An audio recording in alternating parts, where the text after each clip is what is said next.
And this is the one command that nobody ever confesses, that nobody ever feels like, oh, the Sabbath. No one ever does that. And in fact, we do the opposite. It's a badge of honor. Haven't had a day off in 3 weeks. Haven't had a day off in months. Haven't taken a vacation in years. And we take it as like a proud thing. Can you imagine with any one of the other commandments doing that? Yeah, you won't believe how many lies I told this year. Woo! It's just been one of those years.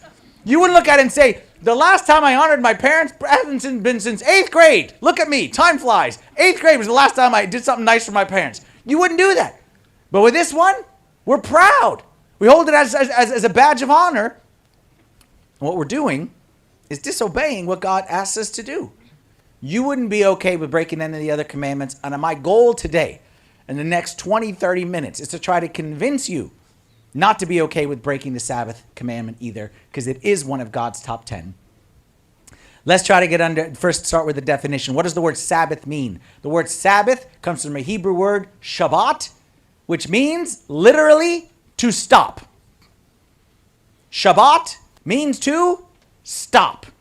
So the Sabbath, okay, we're going to talk about a little bit like what we should do and how we should spend it. But the most important thing about the Sabbath is not what you do, but what you don't do. It's not a matter of you have to do this, this, and this. It's a matter of you have to stop. Stop what? Stop working. Stop running. Stop texting. Stop emailing. Stop touching up that presentation for Monday. Stop running from event to event to event to event. Stop filling your calendar. Stop trying to get all your errands done. Just stop, stop, stop. And as soon as I say that, you say to yourself, Father Anthony, that's what I want, but I can't. I can't. I don't want that. I wish I could stop, but I can't. I'm behind. I got to get caught up, trying to get ahead. I just can't. There's just too much. I got kids. I got commitments. The boss is on my back. Every one of us would say, I want that, but I can't. And that's what I want to push back on here today. I want to push back on that idea that you have no choice, because I believe you do have a choice. And I believe that every single one of us chooses. You're as busy as you choose to be. We don't like to accept it that way. But that's the fact of the matter, is that you and I are as busy as we choose to be.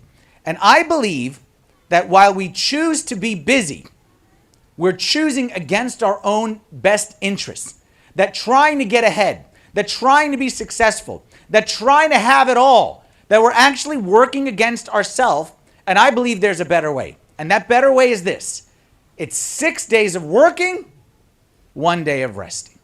6 days of working on whatever it is that you want, on the family, on the getting ahead, on the what, like 6 days of working, and then 1 day of resting. And just like there's another principle, like the principle of tithing. The principle of tithing, the same principle applies here. That when tithing, we say that when we give God 10%, he'll do more with 90 than we would with 100. I believe the same is true here. You give God 1 day, and I believe that you can find more in the other 6 days than you could find in the 7. Greater success. You will accomplish more. You will find more success in the things that you are looking for when you take 6 days with blessing of God versus 7 days without the blessing of God. Because our key thought here for today is this, is that the Sabbath is the best gift that you aren't opening every week. Sabbath is the best gift that you aren't opening every week. Forget about the idea of Sabbath as a command. No command. Sabbath is a gift that every single day God gives it to you. Here we go. We got a runner. There we go. Good job. She caught her. That's why moms don't wear heels to church most often, okay? You never know when yours is going to take off. Sabbath. Stop thinking about it as a command. It's not something that God needs for us to do. It's a gift that every single week he gives it to us. And unfortunately for most of us, we leave that present under the Christmas tree. We never open it. Let's see where Jesus talked about Sabbath. The most famous verse Jesus said about Sabbath comes from Mark chapter 2. Let me give you the context of it before I show you the verse. It's a Saturday afternoon. Let's call it a lazy Saturday afternoon in Judea. And Jesus, with his disciples, are just strolling through the cornfield because it's a Sabbath day and it's nice weather. So they're strolling through. And as they're strolling through, they get hungry and they pick some of the stuff or whatever it may be. And then all of a sudden, who shows up on the scene? The Pharisees. And the Pharisees in the New Testament are like the hall monitors. Okay, they're the guys who are sitting there and just waiting for someone to walk outside of class without a hall pass, and they like to get people in trouble. So Jesus runs into these Pharisees, and he says to them this. They give him a hard time, and he says, look, the Sabbath was made for man, not man for the Sabbath. The Sabbath was made for man, not man for the Sabbath. Now, there's two parts to that verse. The first half and then the second half. The second half is what we usually focus on. That man was not made for the Sabbath. And the people who heard Jesus in the first century, his first century audience, who were listening to this, they needed to hear the man was not made for the Sabbath. They needed to know that we're not viewing anything in a legalistic way. But we in the 21st century, we need the first half of the verse because we're not legalistic about the Sabbath. We flat out ignore the Sabbath. So I want to not focus on the second half of this verse. I want to focus on the first half, which is exactly this, that Sabbath was made for man. Sabbath was a gift. It is a gift. It's a God saying, I made this for you. And every week, every 7 days, I give it to you. I offer it to you. I made this specifically for you. This is not for me. I don't need anything from you. You're not Sabbathing for me. I made it for you. That's why if you think about it, the Sabbath, of all the commands God gave us, isn't it a weird commandment? To rest? Like, command, like turn the other cheek. Something we don't want to do, but like it's good for us. You should pray. You should give. You should help old people across the street. You should rest. Okay.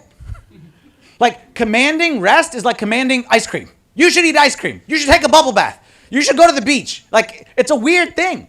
But why does God command it? Because God knows that inside me and you, there's this thing inside of us that always wants more, always pushing for more success, more accomplishment, more events, more activities, more. And there's something inside of us that is constantly driving us that tells us that more is better than less. Fast is better than slow. That if our calendar has this much, if we can add one more event, it's really going to make the weekend the best it can be.